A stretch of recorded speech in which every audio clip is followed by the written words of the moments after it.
Lorsqu'il était encore Premier ministre, Jean Castex s'était installé à Matignon avec l'ensemble de ses proches, dont son épouse et ses filles.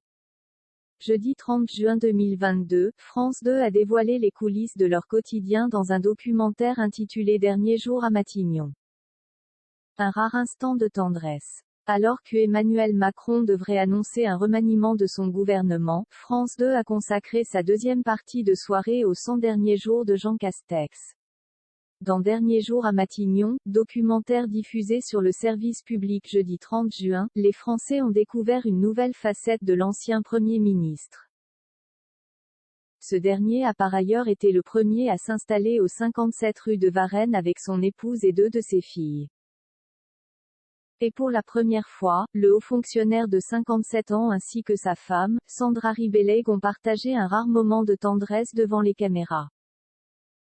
Particulièrement complice lors de cette séquence, le couple d'ordinaire discret s'autorise un tendre instant de répit. Mon équilibre personnel et familial concourt aussi à ma performance professionnelle ou politique. J'ai eu une grande chance d'avoir pu faire venir à mes côtés, ma famille, en tout cas mon épouse et mes filles qui vivent encore sous notre toit, explique-t-il face caméra. Ça a été très précieux, vous voyez, entre deux rendez-vous, hop.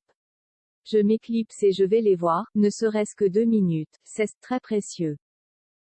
Jean Castex, que fait-il de sa vie désormais? Si ma femme n'avait pas accepté de venir habiter à Matignon, je ne serais pas Premier ministre, avait-il confié lorsqu'il était encore Premier ministre.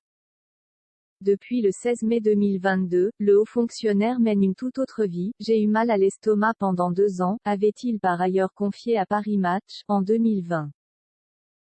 Toujours dans la capitale alors qu'il prévoyait de se rendre dans les Pyrénées, Jean Castex a récemment été aperçu dans les rues de Paris après avoir fait ses courses. Une vie plus simple, en somme.